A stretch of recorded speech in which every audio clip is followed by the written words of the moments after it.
तो मतलब आप आएंगे तो शराबबंदी को हटा देंगे? 1 घंटे में हटा देंगे। तो ये तो कह रहे हैं कि वुमेन कार्ड है जो महिलाओं से जोड़ा अच्छा, हुआ था तो नीतीश कुमार। कौन कह रहे हैं? ये कौन, पहले नाम बताइए। बीजेपी के लोग। बीजेपी। अब बीजेपी वाले इतने समझदार लोग हैं तो देश में किसका राज है? बीजेपी का। तो इतनी बढ़िया स्कीम बिहार के महिलाओं को ही काहे दे रहे हैं ये लोग? पूरे देश की महिलाओं को क्यों वंचित कर रखा है इससे?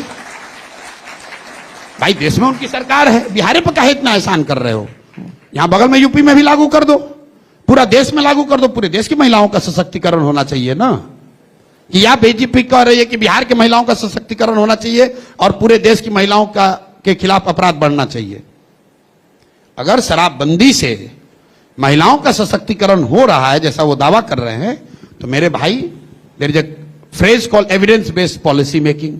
एविडेंस आपके पास है, पूरे देश में लागू कर दो, यूपी में लागू कर दो, मोदी जी लागू कर दे, पूरे देश में लागू कर दे। कौन रोका है? अच्छा, एक सवाल और। ना, आपने पूछा? आप दे दिए जवाब। क्यों नहीं पूछा? हाँ। अगर बिहार के महिलाओं को इतना फायदा हो रहा है तो भाई आप यूपी के महिलाओं को क्यों महरूम कर रहे हो इस सुविधा से? तुरंत वहां भी लागू कर दो। भाई बिहार में लगा है शराबबंदी, यूपी का रेवेन्यू बढ़ रहा है, बगल के वहां ठेके वो डबल ठेके दे रहे हैं। बिहार से लगते हुए एरिया में यूपी के ठेकों के नीलामी के रेट डबल हो गए, वो पैसा कमा रहे हैं। अब बिहार के लोग बेवकूफ बनकर अपना पैसा जाकर वहां दे रहे हैं, और यहाँ के हम लोग को ज्ञान दे रहा है कि इससे महिला का सशक्तिकरण हो रहा है। कि अगर आप महिला से पूछोगे कि शराबबंदी होनी चाहिए कि नहीं, बोले बिल्कुल होना चाहिए, लेकिन शराबबंदी होना ना चाहिए। बिहार में शराबबंदी है कहां? बिहार में तो एक फर्जी शराबबंदी का कानून है जिसमें शराब की दुकान बंद है और घर घर शराब बिक रही है।